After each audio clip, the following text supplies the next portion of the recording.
काली परछाई एपिसोड 4। ऐसे ही डर के साए में 14वां दिन भी आ गया। मैं रोज अपनी परछाई के आयाम को घटता हुआ देख रहा था।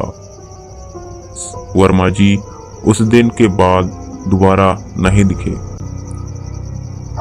अपनी परछाई पर नजर डाली तो उसका आयाम अब शून्य हो चुका था। मैं घबरा गया। काली परछाई की रात और कल मेरी मृत्यु निश्चित है। मैंने हिम्मत बांधी और सोचा चलो वर्मा जी से उनके घर ही पर मिलता हूँ। अब वो ही कुछ उपाय बताएंगे। मैंने उनके घर का दरवाजा खटखटाया। एक महिला ने दरवाजा खोला। उनसे पूछा, वर्मा जी घर पर हैं क्या? वो बोली, शहर में नए आए हो?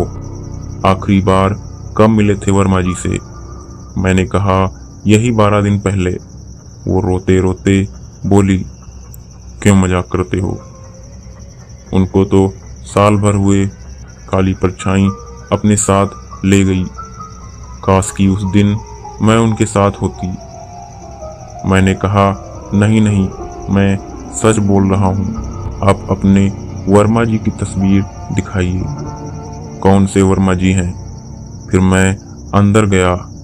सामने वर्मा जी की तस्वीर रखी हुई थी, जिस पर उनके मृत्यु की तारीख लिखी थी और फूलों की माला चढ़ी थी।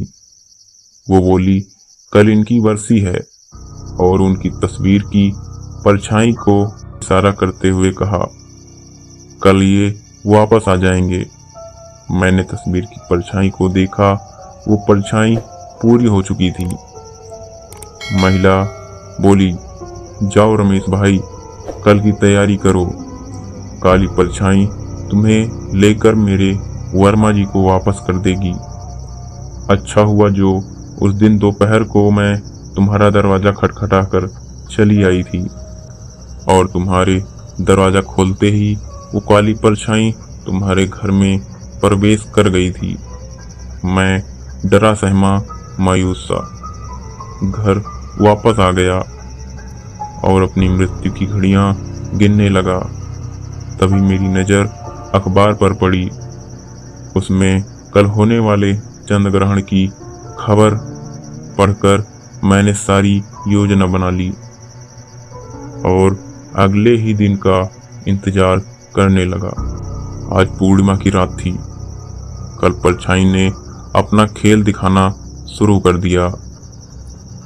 मेरी परछाई तो अब उनके कब्जे में थी। अब उसे मेरी आत्मा चाहिए थी। उसने मुझ पर हमला शुरू कर दिया। वो बहुत विकराल हो चुकी थी।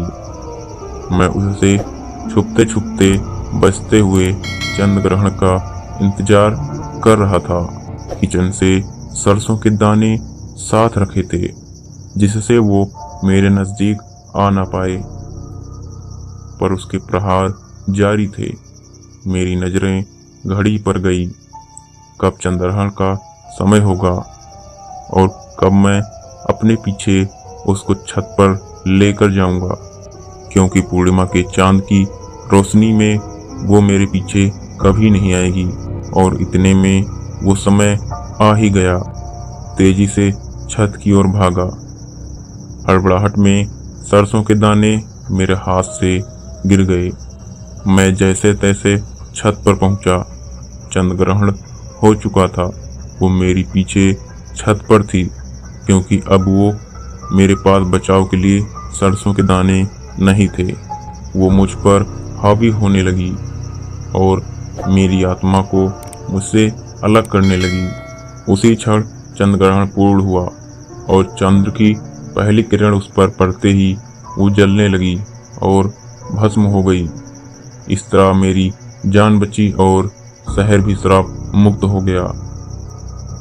दोस्तों, ये कहानी की सीरीज यहीं पर समाप्त होती है।